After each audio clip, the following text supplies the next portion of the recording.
Welcome to Basement MTG, with me, a nerd in his basement. In this video, I'm going to be testing my Temur deck up against the self-playing Battle the Hoard deck.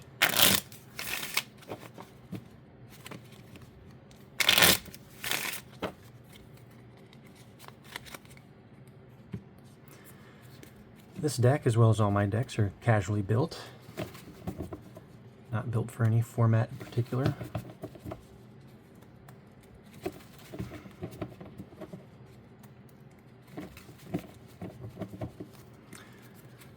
So let's get it rolling and see how this deck can play out.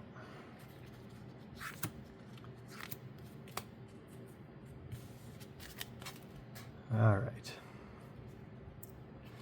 Looks like we're starting with a few lands, so that should be a good start, I'd say. Play a Frontier Bivouac, comes in tapped, adds one of either forest, island, or mountain. As with the Hoard, you take 3 turns. Then the Hoard starts to go. Play Litjara Mirror Lake. Comes in tapped. It can add an island, or you can pay 5 mana and create a copy of a creature, except it comes in with some 1/1 counters. Only done as a sorcery. Play a forest, and then a Savage Knuckleblade.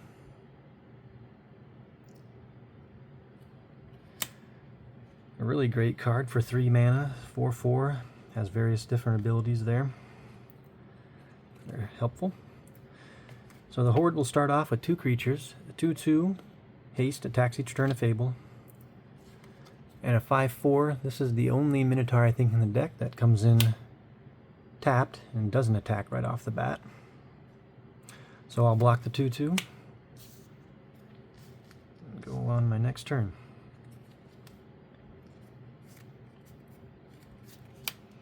Play a mountain, and play a Kiora, Master of the Depths.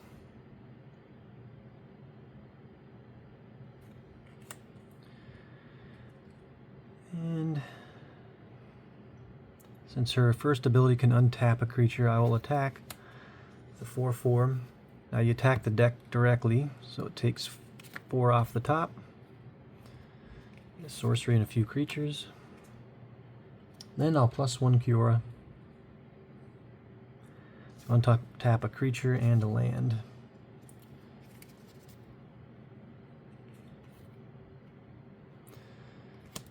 So we got 2 creatures, 2/2/3s attacking each turn of Fable. And I think for now I'll just block a 2/3 and take 7.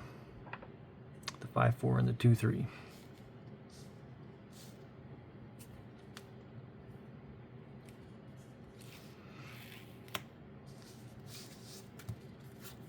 Play a land here. Now this is a card I really love. Prophet of Kruphix. It's a 2/3, untap all creatures and lands on each other player's untap step. You can cast creatures as though they had flash. So I'm going to attack again for 4. Take 4 off the top. Now this time there's an artifact in here which has a hero reward to gain 5 life. And why not? I'm going to gain it. That 5/4 is going to take my life. Alright, the Hoard's turn. I untap. Oops, actually before the Hoard's turn, I better not make a mistake here. And +1 to untap this in the land. Even though I'm going to be untapping it all anyway on the next turn, but got to get that loyalty counter up.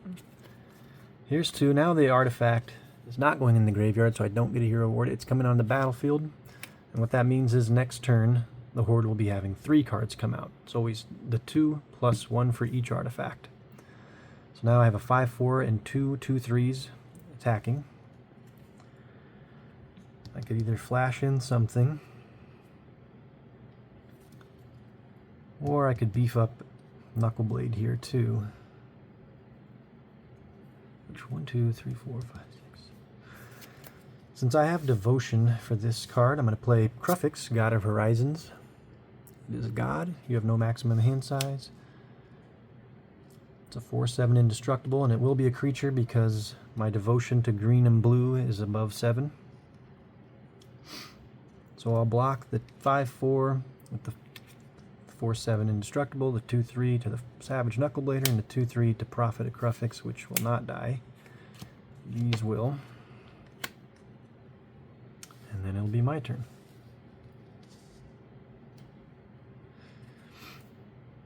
These two, Prophet of Crufix and the God, are a great little combo together, as you can tap all kinds of mana that you're not going to use, and it'll add it to the mana pool as colorless mana, and it won't empty. And since we're untapping lands all the time, you can kind of play together, build up a lot of mana.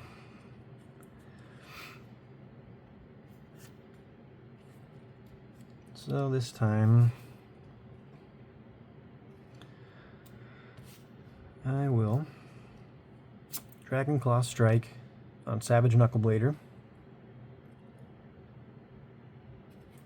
Going to double his power and toughness till end of turn and have him fight a creature. So we'll get rid of the 2/3. Then attack for an 8. 1, 2, 3, 4, 5, 6, 7, 8. Now this is a hero artifact. If it goes in the graveyard, it's supposed to come to me, but I'm just going to let it go to the graveyard. Don't feel like I need a lot of extra help right now. There's also a couple artifacts in here with hero ward of draw a card or return a creature from the graveyard, but I'm just going to skip all that as well. Then I'll +1, untap Savage Knuckleblade, untap a land.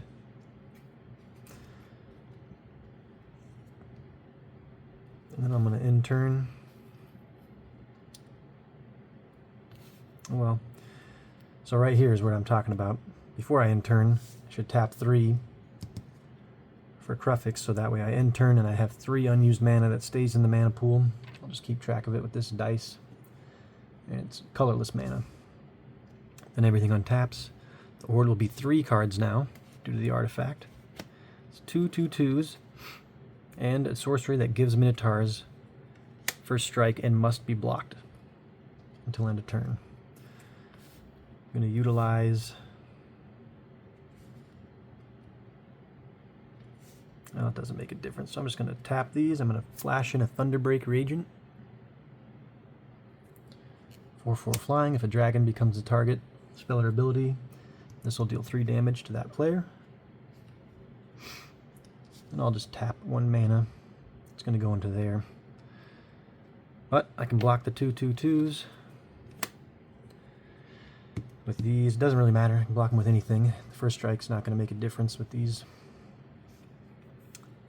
And that'll be my turn.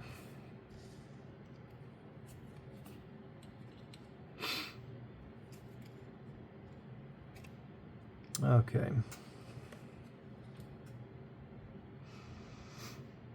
So, I mean, at this point, could be just attacking with everything, honestly. Since they all just untap next turn anyway. So, why not?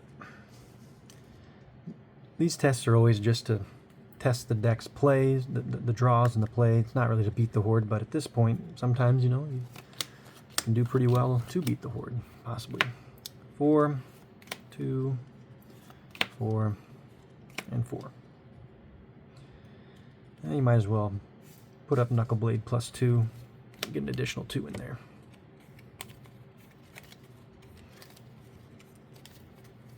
I kind of want to see... So 1 of 2 of these sorceries are in the graveyard, so that's nice. If this comes out, it gets rid of my Prophet of Crufix, which I would not like to have happen.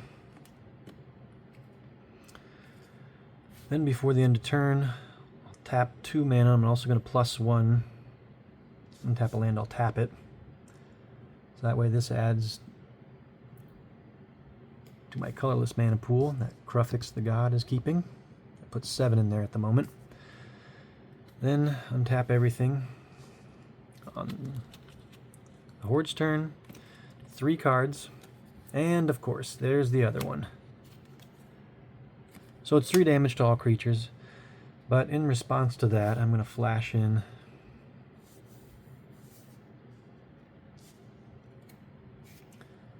a Tarka, using 2 of my colorless mana here to fill in the gaps of the 7 mana. And then the Hoard creatures die and my Prophet of Crufix dies. And I think this becomes, let's see, 1, 2, 3, 4, 5, 6, 7. Okay, so it's still just barely a creature. Needs 7 or more for devotion.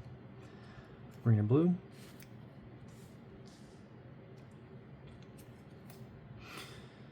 Oh, that's nice. All right.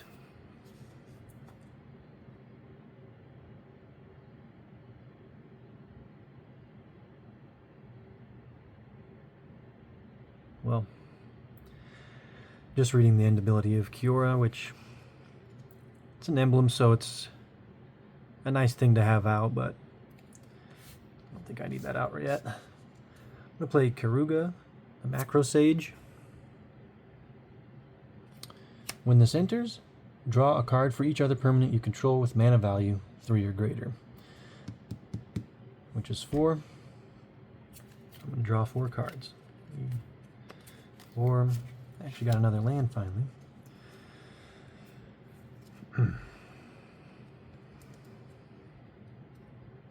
Then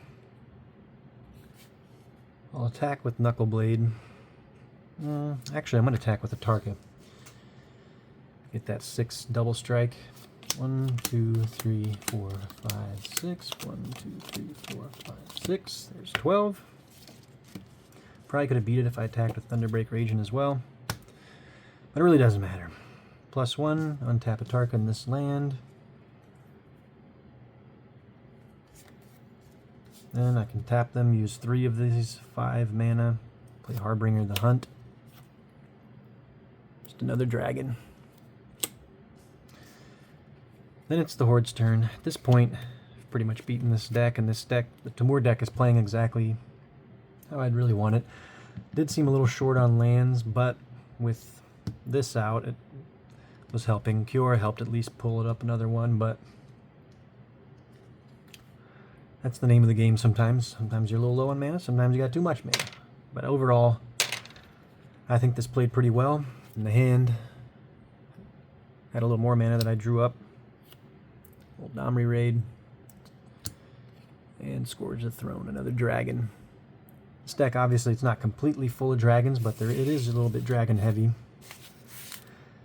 As a con-style Temur deck should be. But I was happy with that play of the deck. Hopefully you enjoyed watching this video. If you liked it, make sure to like and subscribe.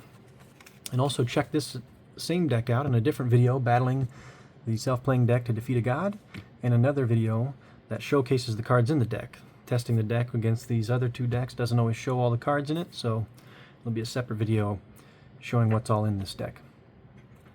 Well, thanks for tuning in, and I'll see you next time.